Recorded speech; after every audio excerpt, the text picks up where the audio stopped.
Hello বন্ধুরা, কেমন আছো তোমরা সকলে? আশা করি অনেক অনেক ভালো আছো, আর আমিও অনেক ভালো আছি। তোমাদের সকলকে শ্রাবণ মাসের সোমবারের শুভেচ্ছা জানাই। তো আজকে আমি সকাল সকাল উঠে পড়েছি, আর মোটামুটি সমস্ত কাজকর্ম হয়ে গেছে।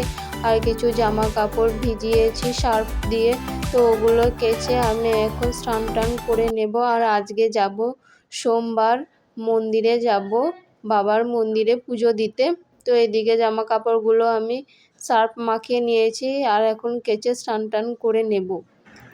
তো দেখো, আমি সমস্ত কাজকর্ম সেরে স্নান টান করে এখন আমি চলে এসেছি, আর এখন যাবো ছাদে জামা কাপড় মেলতে। তো তারপরে দেখো, আমি এখানে একগুচ্ছ ফুল নিয়ে বসে গেছি, মালা তৈরি করব।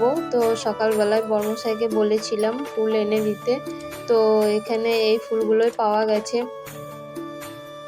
আর কিনলে কি বলো তো, সব ফুলগুলো পাওয়াও যায় না সব রকম, তাই আমি নিয়ে আসতে বলেছিলাম। এখানে রাস্তার ধারে গাছ আছে।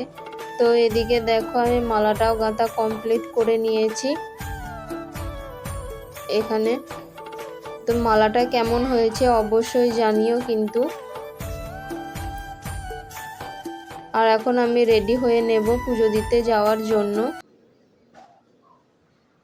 তো তারপরে আমি এখানে চলে এসেছিলাম পুজো দিতে, কিন্তু এখানে এত ভিড় ছিল যে ভিডিও করার কোনো সুযোগই পাচ্ছিলাম না।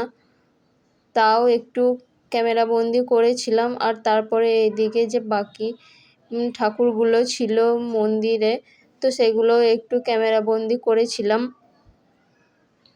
আর এই যে এই ঠাকুরটা, এটা আজকে নতুন এসেছে, যেটা রথে বসে আছে।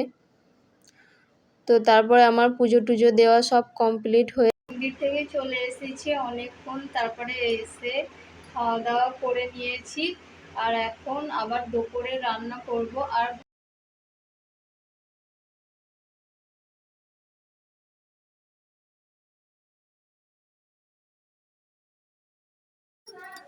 তো বিছানাও আমার গোছ করা কমপ্লিট হয়ে গেছে, আর তারপরে আমি একটু ঝাঁট দিয়ে নিয়েছিলাম।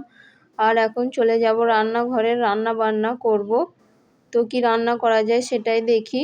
তো আজকে ছিল যেহেতু সোমবার, তাই সোমবারে নিরামিষ খাবো, তার জন্য এইদিকে বানাবো নিরামিষ মটর ঘুগনি। তাই মটরটা প্রেসার কুকারে দিয়ে দিচ্ছি সিটি দিয়ে নেওয়ার জন্য। তো আর ভাতটা আমি সকালে বানিয়ে নিয়েছিলাম, ভাতটা তো রেডি হয়ে গেছে।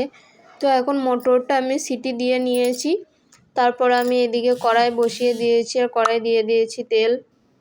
তো তেল গরম হয়ে গেলে এখন আমি আজকে ভাজা করব বেগুন। তো বেগুনগুলো আগে আমি ধুয়ে নুন হলুদ মাখিয়ে নিয়েছি।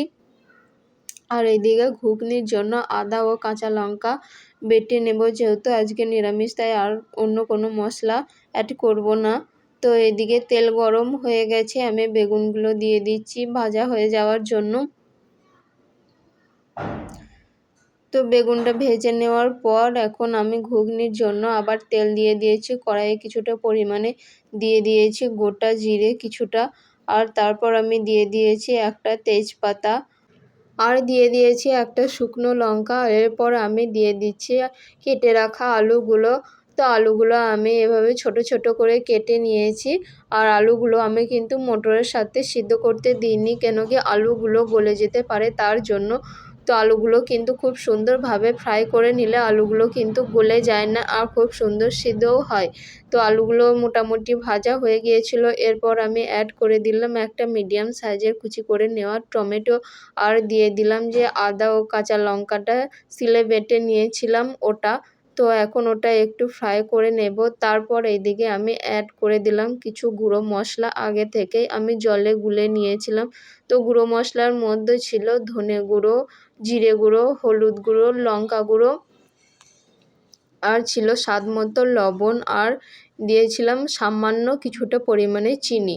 তো সমস্ত মশলাগুলো কষিয়ে নেওয়ার পর এরপর আমি অ্যাড করে দিলাম সিদ্ধ করে রাখা মটরগুলো। তো মটরগুলো দেওয়ার পর একটু কষিয়ে নিলাম। তারপর আমি যে মটরের সিদ্ধ করার যে জলটা ছিল সেই জলটা অ্যাড করে দিলাম, আর আরও কিছুটা পরিমাণ জল অ্যাড করে দেওয়ার পর 5 মিনিট এটা রান্না করে নিলাম।